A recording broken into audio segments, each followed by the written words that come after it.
residents of Evergreen Village may finally be getting some relief. Tired of going to class every day? Get your master's degree from your living room. NIU remembers Stephen Agee. NTC News Tonight starts now.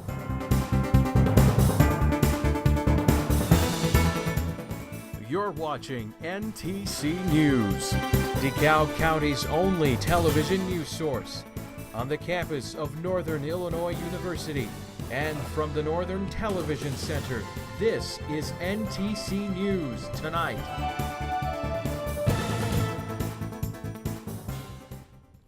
The long battle to relocate Sycamore residents from a flood-plagued area may be ending.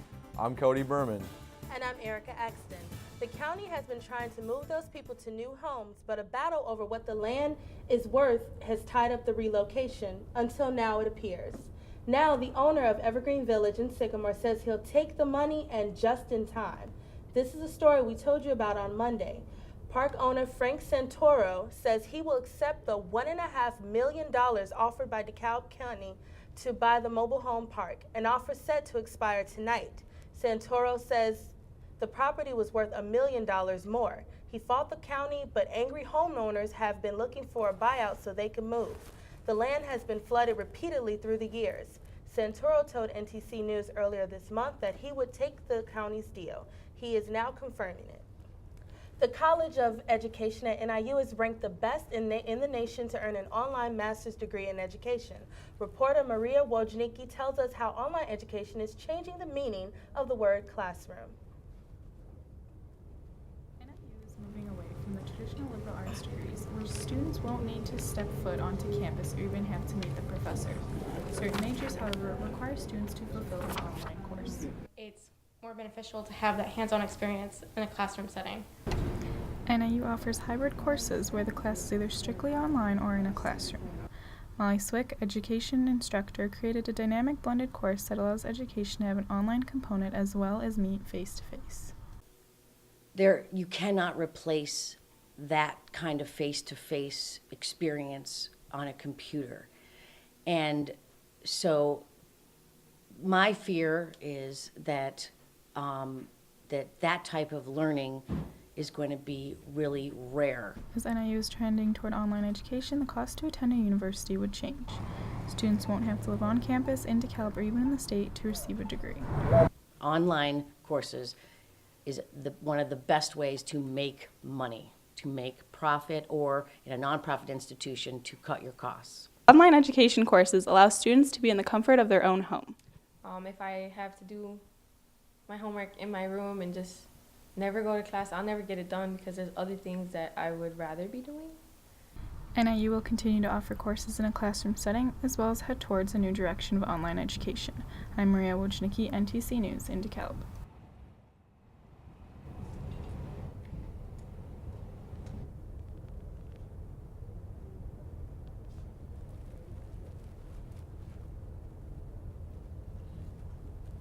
Thanks, Maria.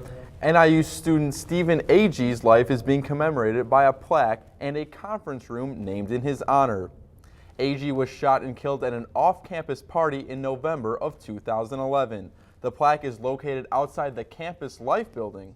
The room named after him is in the Student Association Suite in the Campus Life building.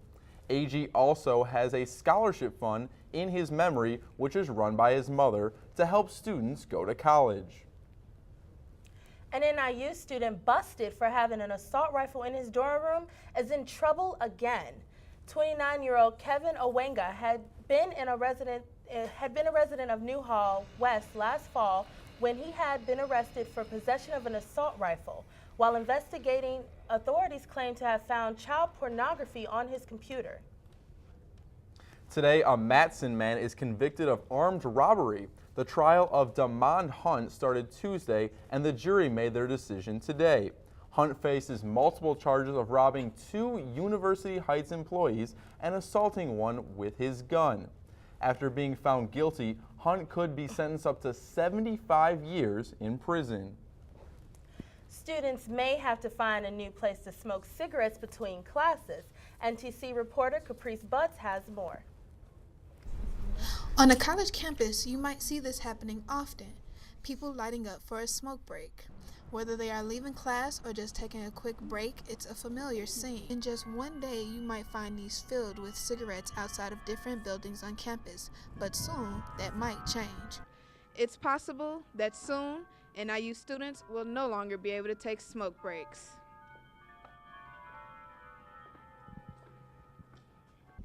A proposal is now in consideration to ban smoking on all college campuses that are funded by the state. If passed, people on Illinois campuses will no longer be able to smoke on college property by July 1st. The decision was made to finally put in a proposal after several issues were brought up. Still found thousands of cigarette butts. So they said from an appearance standpoint it would be desirable, but of course it's obviously driven by a concern about secondhand smoke and the fact that cigarette smoke is pervasive. Seeing as many of NIU's population are smokers, this idea has not passed well with some students. I mean, I don't think that's fair. We go through a lot of stress, and I feel like this is a good stress reliever for a lot of people. Campus is a public place, and people pay thousands and thousands of dollars to attend here, and I don't think that it would be fair to tell people that what they do, they can't do on campus. The decision for the act is still being reviewed by the House. Soon we will know if NIU will become smoke-free. From DeKalb with NTC News, I'm Caprice Butts. Patricia Schmidt apologizes to the families of the 21-year-olds killed in the February 2011 crash in a letter. Patricia Schmidt was acquitted of a reckless homicide. Schmidt also was accused of a reckless homicide death of Tim Getzelman and Alexis Weber after she had a seizure behind the wheel, striking the vehicle. In the apology, she vows never to drive again. Looking to get into shape this summer, reporter Sabrina Bennett has found a new fun way to work out right inside the 815.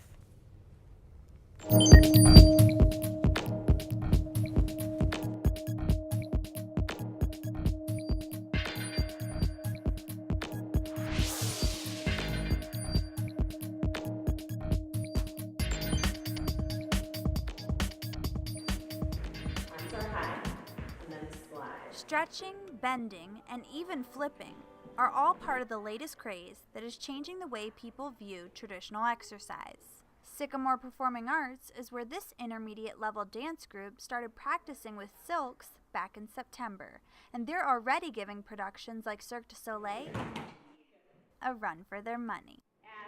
Meet aerial fitness instructor Jody Riley, who discovered aerial silks more than a year ago and hasn't looked back since. I wanted something different for myself because I'm teaching a lot, and I sometimes forget why I'm doing it, and I thought this would be a fun way to get inspired again. Other adults have found inspiration from this alternative way to exercise that challenges the body in new ways, increasing balance, strength, and flexibility. Good. Very pretty. Silks, hammocks, and lyra hoops are just some of the equipment used in aerial fitness. This is a silk hammock for beginners like me. It may look like an upper body workout, but it's actually a full body workout. This is a workout that Jill Haka was optimistic about even as a beginner. I didn't think I was going to be able to do it, but then I didn't care because I'm not some skinny mini up there by any means. Is that better? Dangling from what looks like a thread might look dangerous, but each aerial silk is suspended from the ceiling through a rigging which can hold up to 2,000 pounds.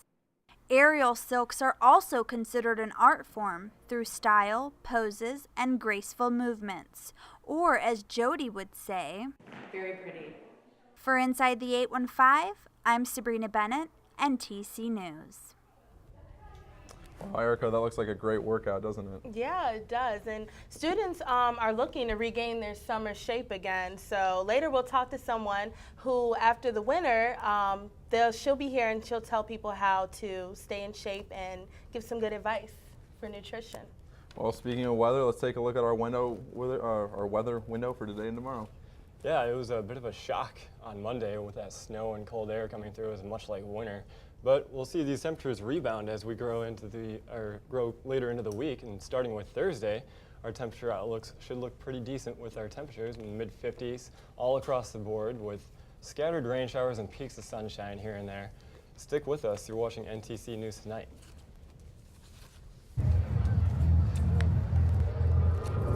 Looking for these? You drive buzzed. It could be one very expensive ride. First, you gotta make bail. Then pay me to get your car back. Your insurance premiums will go through the roof. And my legal fees just keep adding up. All told, it could end up costing you $10,000. Buzzed, busted, and broke. Because buzz driving is drunk driving.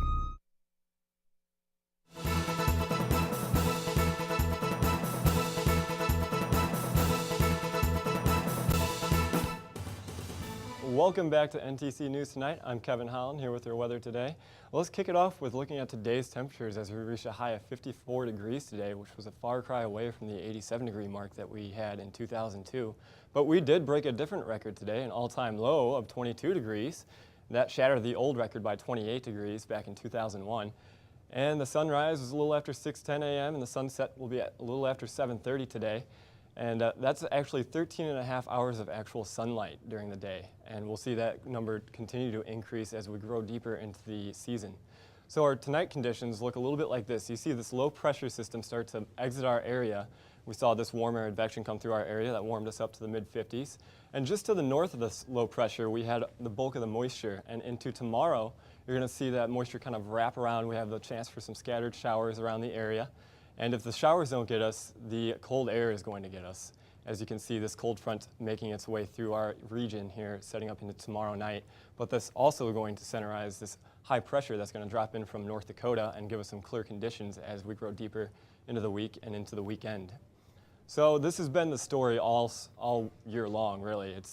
And that last week, because this jet stream, as you see right here, we're centered in the pocket of it, which is, if you're on the north side of the jet stream, that's when you have the cold sector. And it's also accompanied by all this rain and moisture, also known as the storm track. So that's been the story all season long. But tonight will be mostly cloudy skies and the low around 38. It's going to be extra gusty today as gusts get up to 40 miles per hour. And into tomorrow, we'll have that slight chance for some rain, especially afternoon. Mid-50s is what we're looking at for high temperatures today. And into tomorrow night, that chance of rain increases as scattered showers are more prominent during the day and into tomorrow night, and with a low of around 37. So not a very good night to go out for a walk and get caught in the rain like that couple right there. But our 5-day outlook looks fairly nice as we'll rebound towards the weekend from the mid-50s into the 60s, which is more seasonable for this time of year. And we'll be under cloudy skies for the most part Sunday through Monday. But we also do see a warming trend as we grow into next week, but we'll see if that verifies. That does it for the weather. Let's take it back to the desk.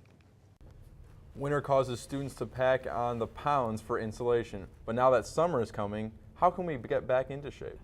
Cassie Santrella has more on a new trend coming to DeKalb. We know what to expect each winter. Kids bundled up from head to toe, lots of snow, and for some of us, packing on a few extra pounds. NIU has done its share promoting students and the community to lose weight using your basic diet and exercise methods. Nutritionists on campus even offer to help students maintain these methods. When they first find out about it and come in, they're just, oh my gosh, this is so helpful, because they're really busy and it's hard to kind of plan snacks and meals around that busy schedule. New trends in weight loss suggest medical weight loss is another option to help people plan and lose weight. Medical weight loss uses a chemical called HCG. HCG is injected into the bloodstream to change the way you lose weight. These injections are paired with a strict diet that patients keep track of in food journals. It's hard, but medical weight loss patients like Heather Lawton like the results they see. I definitely think that it's amazing. I've lost quite a bit of weight in a short period of time. Patients meet with a nutritionist weekly to discuss their progress and weigh in. Although the idea of quick results is appealing, medical weight loss nutritionists still agree that your basic diet and exercise routines are important. Just as a rule of thumb, you should always start with the easiest method first and the most conservative. So diet and exercise is great. Whether it's hitting the gym or keeping a food journal, this winter has left us trying to lose weight. Reporting for NTC News, I'm Cassandra Santrella. The semester is starting to wind down now. Annie Weber joins us to discuss how to avoid bad habits as students study and do homework more and eat and sleep less. Now, I know your job is to promote healthy living, so what do you give students advice at this time of year? Well, generally around this time of year, you know, students are starting to get very stressed with finals, so we like to encourage them to keep up with their regular eating habits, regular exercise habits, so that they don't fall into a rut of eating less, staying up late, drinking all the coffee for caffeine, that type of thing. And on the other side of the coin, I mean, what food should students try and avoid? Well, in nutrition and dietetics, we don't necessarily want to focus on avoiding foods. It's more about what you can minimize. Specifically foods that are less nutritionally dense, which means they don't have as many nutrients in them.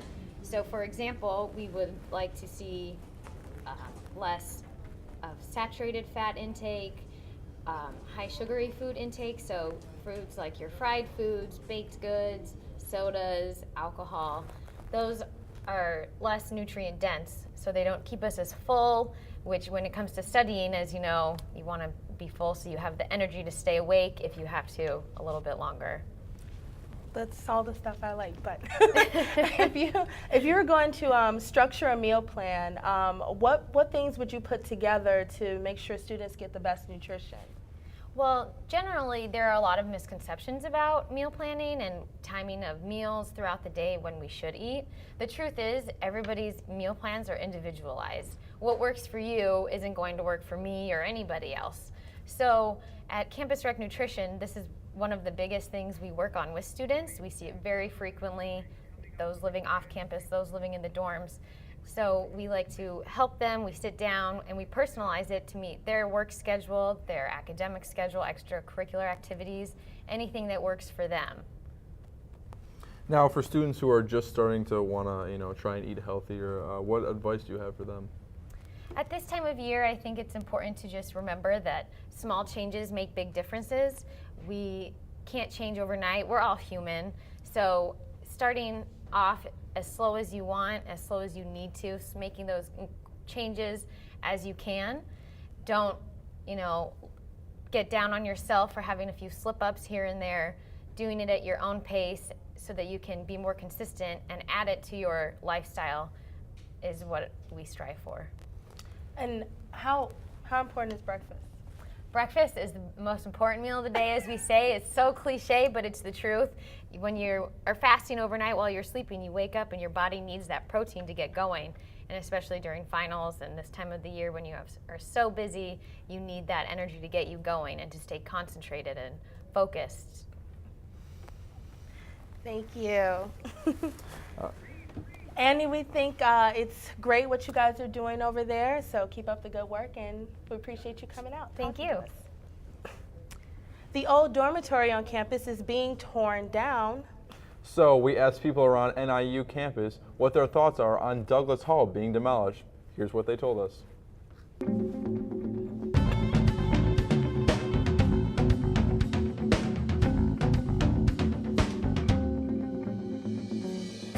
I don't mind it very much. I think it's a good idea. It's a really great central location for some of the students here, and it's just a great part of NIU. It kind of sucks because I know a lot of people, they chose Douglas because it was one of the cheaper dorms, and it's not bad. I have so much memories in this building, and it's just going to be gone by the summer. Tensions continue to build between Ukraine and Russia. And hundreds of people are missing after a ferry goes down in Korea. Here's what's happening in today's World Watch. In Ukraine, pro-Russian forces are showing no signs of retreat. In fact, they seem to be growing bolder. Armored vehicles carrying the Russian flag have entered the eastern town of Kramatorsk. It comes a day after the Ukrainian military made its first significant move against pro-Russian militants. Almost 300 people are missing after a South Korean ferry sank with hundreds of school children on board. South Korea says 4 people are dead, and there are fears that the number could be much higher. Rescue crews have been racing to try and save as many of them as they can. Lawyers for the Boston Marathon bombing suspect Dzhokhar Tsarnaev are arguing that some of the charges against him should be dropped. Tsarnaev faces 27 counts for the deaths of 4 people, 3 in the bombings and 1 an MIT police officer. His lawyers say some of the charges are duplicates. Tsarnaev himself was not in court today. The suspect in the Kansas Jewish Center shootings appeared in court yesterday. 73-year-old Frazier Cross spoke to a judge via closed-circuit TV from jail. He was escorted into the video room in a wheelchair. Authorities say Cross gunned down a boy and his grandfather outside a Jewish community center Sunday, and then a woman at a nearby Jewish assisted living facility. And that's today's World Watch.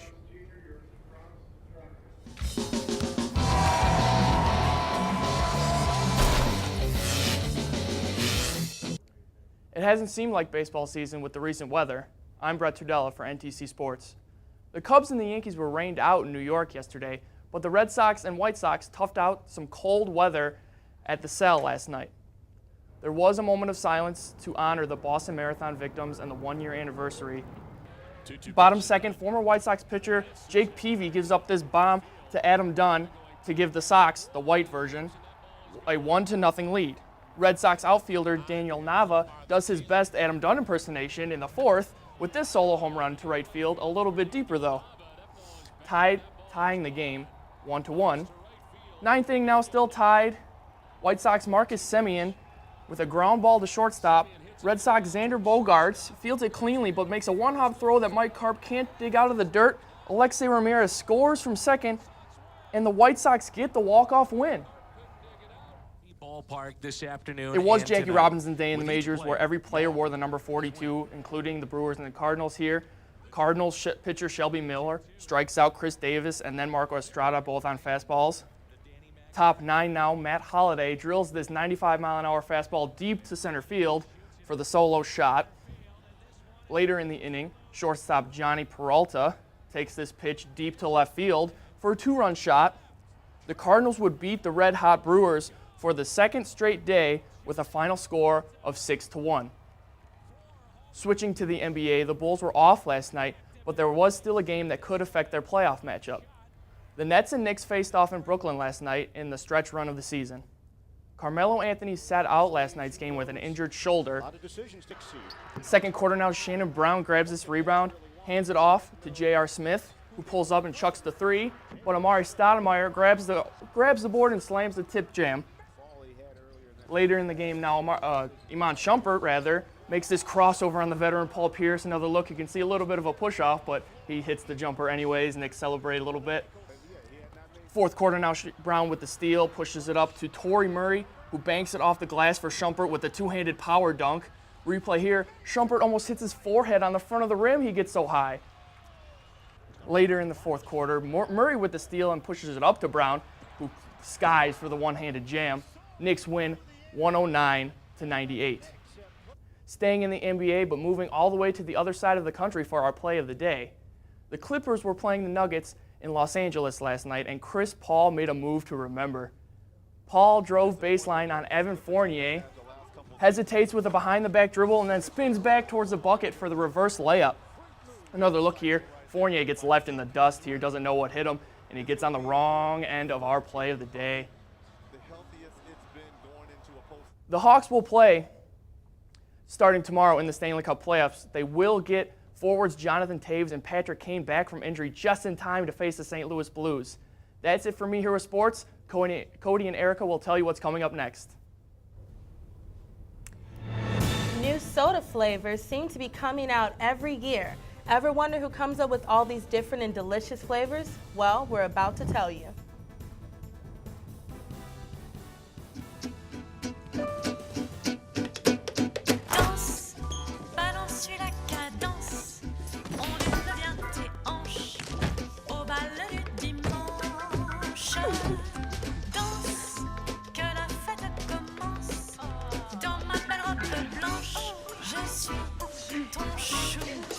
You didn't give up on sex, don't give up on birth control either. There are more methods than you think. Find yours at bedsider.org. What makes something taste like vanilla and the other things taste like, let's say, butterscotch? Call it the magic of chemistry. And in this video essay, we will meet a woman from Beloit who does magic every day with flavors. I create flavors at the molecular level. I create taste and profiles using natural materials, artificial materials that will impart a given characterizing flavor, such as strawberry, chocolate, coconut, etc. I'm primarily in the beverage side, sweet and fruity flavors. It's a lot of fun. You get to deal with a lot of different food products, and it's also very gratifying once you see something on the market that you know that you had an integral part in creating. I have a great job. I mean, think about it. How many people get paid to smell and taste and create all day long? Every day is a challenge. Every day is something new. I've been doing this over 35 years, and I learn something every single day. The other part of my job now at Kerry, which is really a challenge, is training my replacements. I'm at the end of my career, although it's hard for me to believe because I still think of myself as that kid going to my first flavor chemist meeting, but I'm not anymore. One of the things is these young people are so acute, so fast. They keep me on my toes. They keep me challenged all the time, and I love it. I love seeing them progress. I love knowing that I'm helping to make the next generation of flavor chemists. Thanks to NTC reporter Keisha Howarth, who put that piece together for us. You know, I always wondered where those flavors even came from. Yeah, who knows what they'll come up with next. Well, it'll be something to look forward to. Yep. NTC News Tonight is produced and directed by students here at Northern Illinois University. We want to thank you all for being with us. Enjoy the rest of your evening. We'll be back the same time tomorrow. Thanks for watching. Goodbye, everyone.